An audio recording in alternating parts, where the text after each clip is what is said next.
This is the Pavo20 Pro. After using it for the last couple weeks, I hands down believe this is the best real FPV drone for beginners. Not only is it small and lightweight, but it's incredibly resilient, records in smooth 4K, and has one of the best features I've ever come across in FPV, the LED light strip. I'm going to be breaking down everything I loved about this drone and why I think it's perfect for beginner FPV and anyone with a DJI FPV setup. Join me as I take you through the last few weeks of filming and flying with the Pavo20 Pro.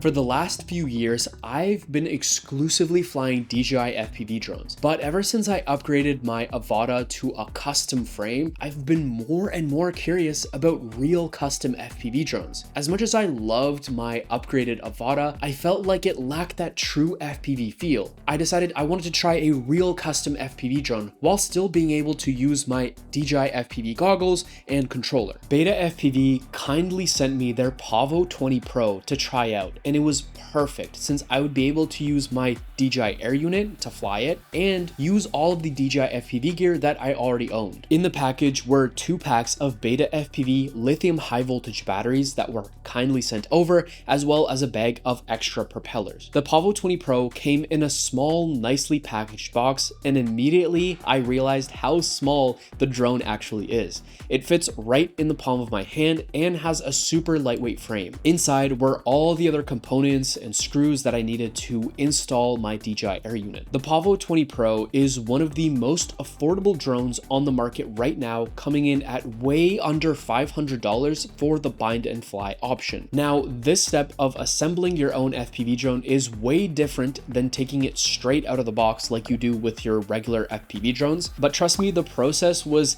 actually way easier and way more fun than I thought it was going to be. All I had to do was install the air unit by sliding it into the frame and tightening the position with the screws, then mount it onto the main frame of the drone using vibration dampeners. These vibration dampeners help the DJI Air unit reduce the vibration in the footage, so it's a big plus for capturing cinematic footage with the Pavo20 Pro. Once everything was installed, I simply had to plug my drone into the air unit with one small cable and I was ready to go. Another huge plus was that the settings inside of Betaflight were already pre-set up for me, so I didn't even have to do any Betaflight setup at all. All that was left to do was to pair my drone with my DJI goggles and controller, and I was ready to start flying. After using the Pavo20 Pro for a number of different shoots and locations over the course of a couple weeks, I really had the chance to get a feel for this drone, and let me tell you, I wish I had this drone when starting out as a beginner FPV pilot. I'm gonna break down all of my favorite features of the drone and also touch on a few things that I wish could be improved. The first thing that I love about this drone is the lightweight frame and build. Even with a LiPo battery attached, I still come in way under 250 grams. The drone was easy to fit in my backpack along with all of my other FPV gear. I would normally expect such a small and lightweight drone to be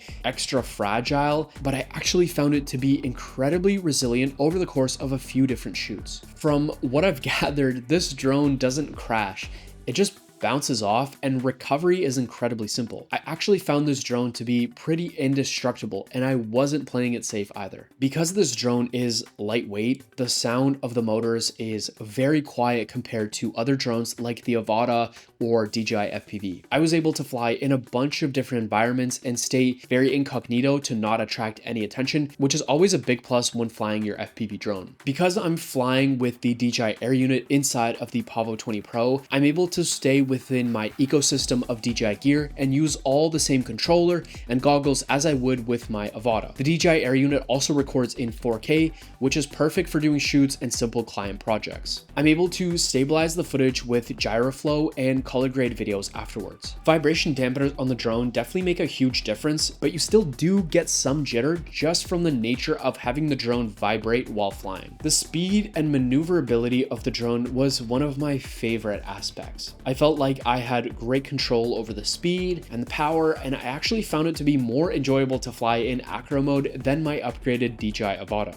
I found it no problem whether I was flying through small gaps or doing a chase. I had plenty of times where I was even able to recover the drone from crashing mid-flight, and it actually made the experience way more enjoyable. Moving on to my absolute favorite feature of this drone, the LED light strip. When I was first assembling and setting up the drone, I almost didn't bother attaching the LED light strip, but I'm so glad that I did. It wasn't evident at first, but this turned out to be the standout feature of this drone and what pushed it into becoming my perfect choice for the perfect beginner FPV drone. When filming in the parkade location, having the LED light strip on made it so easy to have visual line of sight on the drone, make sure the driver was able to spot it easily, and also looked so cool to be able to see where the drone is at all times. If you're at any sort of shoot, being able to see the drone clearly is a huge plus. This LED light strip alone is worth getting the drone. Still, this setup is far from perfect. I found a few drawbacks to flying the Pavo20 Pro that I think is worth mentioning. For starters, using LiPo and lithium high voltage batteries is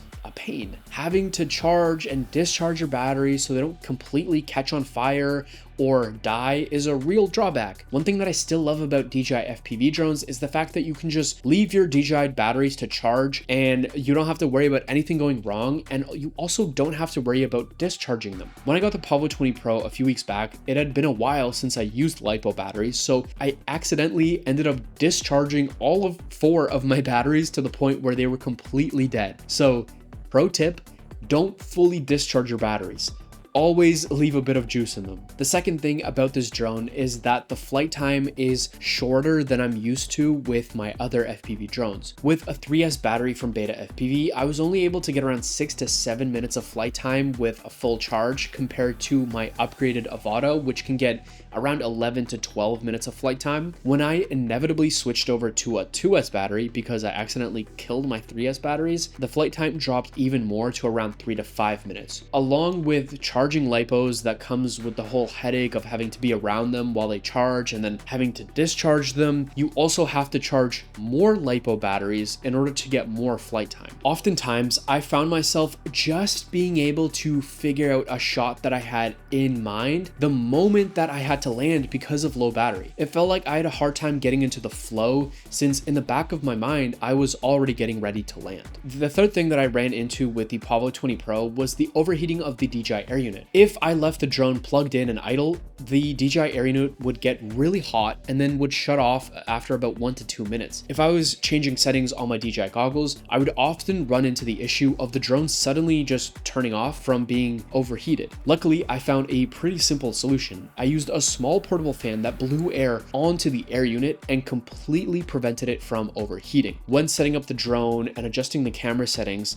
I simply put the drone on the base of the fan and then lightly clamped it with the fan on the top to keep it from falling off. While I was actually flying the drone, the air unit stayed cool and it didn't overheat at all. It only seemed to overheat when it was plugged in and sitting idle. But luckily with that fan, the problem is a quick fix. Overall, everything I loved about this drone is what brought me to realize that the Pavo20 Pro, in my opinion, is the best real FPV drone for beginners. Not only is it inexpensive, easy to set up, connect, and fly, but also it's very crash resistant, it can shoot in stabilized 4K, and has an incredible LED light strip, which is by far my favorite feature. Thank you to BetaFPV for letting me try out this drone, and I hope to see you in the next video very, very soon.